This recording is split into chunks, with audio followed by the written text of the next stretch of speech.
changed, has he? Look at the big cunt. But anyway, what happened was... What happens is, we were under the cosh, and I was mine 18-yard box, and all of a sudden I felt this presence beside me, you know, and I'm looking about, and here I turn round, and it was a wee red headed cunt. He says, Bert, he says, I need to do something. I says, well, fucking day, we're doing 1-0. He says, but I'm under pressure. I says, no, half as much as we are. I says, come on, what is it? He says, I need the toilet. I says, I what? Wait here. I says, is it a 1 or a 2? He says, a 2. I said, well, fucking cut it short and come back. So that was the first experience. The other experience was when, as you know, I've been fortunate enough to, each and every one of us were so close. It's like Big Yogi, the last time he fucking bought a drink, the Queen blinked. He's had that many pubs and look, I'm not kidding, he's at the stage now, he still looks for a till, he doesn't look for his pocket. But anyway, we were over in Madrid and Jimmy's doing this magnificent tape and it's coming out just shortly, and take it from me, buy it. Because one of the characters we went to see was Alfredo Di Stefano. And can you remember it? If there were ever a show that each and everyone loves to see and never gets fed up with, was that particular game. So anyway, we're in Madrid and we've done the usual thing, and I'm waiting for Di Stefano. On this last show way back in the 50s, and he was about 6 foot fucking 10. Imagine teeth, right? And a tan Argentinian Spaniard, you know, and I'm saying, no, I'm waiting for his gun. Jimmy, I says, I'm going to ask him for his autograph. He says, maybe.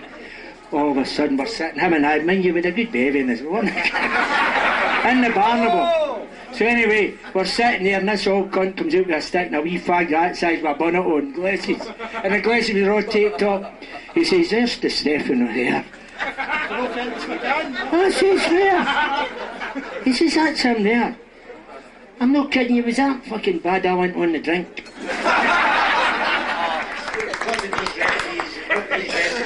These referees, aren't they fucking different and aren't they? Big Joke used to say, the guy would come in, he would look at our boots and Big Joke would say, here, stop, hold it just a second, before we get any further. We know this gentleman's got a hard enough afternoon, so don't make it more difficult. Any decision he makes, take it. Just get on with the game. And then he would go out and Big Joke would say, see if they score 4, you score fucking 5.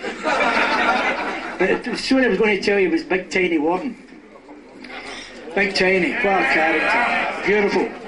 He was 54 years of age and hadn't seen his shoes for 50 fucking years. You see the belt?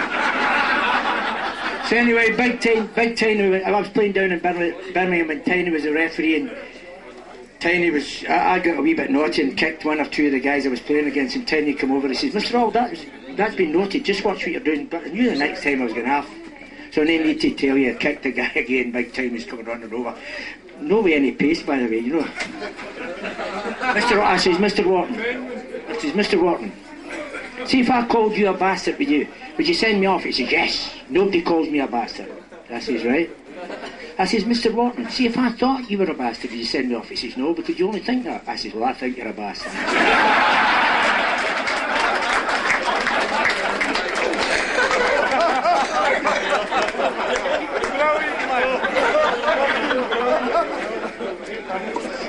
What I'm going to say here and now, and it gives us great pride, and we're awful proud of, what about this 24 games without defeat? What a magnificent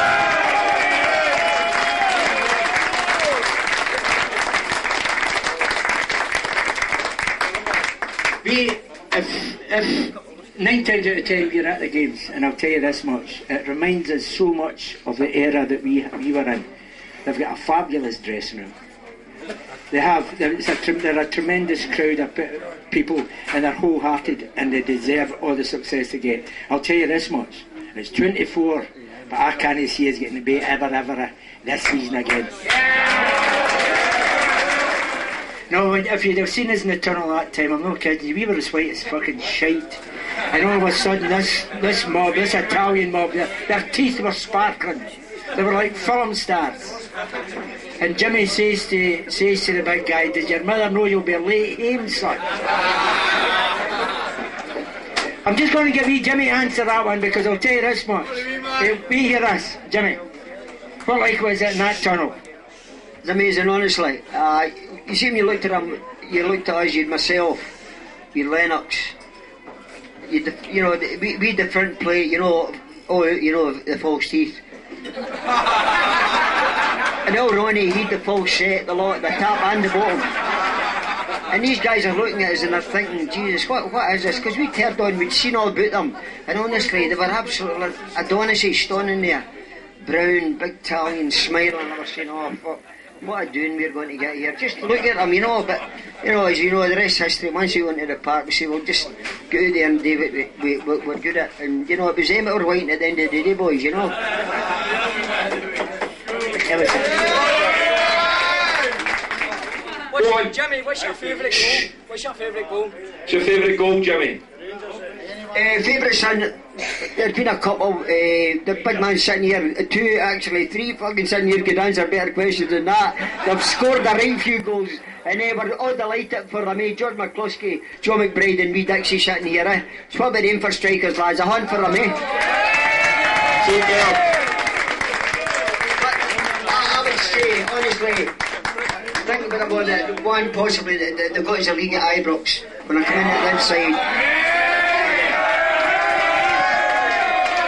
And I didn't know nothing else today, but I felt big scramble at my back. I was actually shite myself. I just fucking hit it. I better get rid of this. Green jacket, yes sir. Jimmy, I know you don't like flying. I'd like to know the first and only time you were ever on a plane, you knew you didn't like flying. When it fell fucking 15,000 feet in the sky.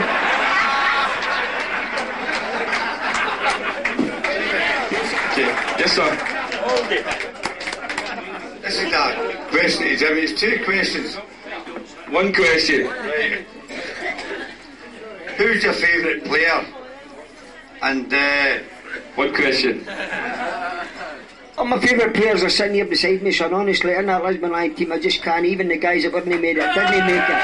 They were all cool, but listen, every one of them contributed to that great achievement that we had. But these are all my favourite players, all sitting here, and the guys that aren't here. And obviously, I think the main man isn't here, but I think he's still here watching doing this. Is a big Sam Murdoch.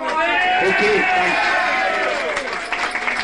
I love Celtic to bits, man, and I love your two golden feet. How do you compare yourself to Andy Larson? Difficult question, son, but obviously, being diplomatic, I think that we've all played a role, one way or the other, and to me, it's always a team game, and I think that you couldn't have a better bunch of lads here, and we all worked as a team. We didn't ever think we were individuals. I think the man does the same. I think there's an awful lot more to Henrik than just the Henrik Larsson. I think it's all the players that shown about him that make him play.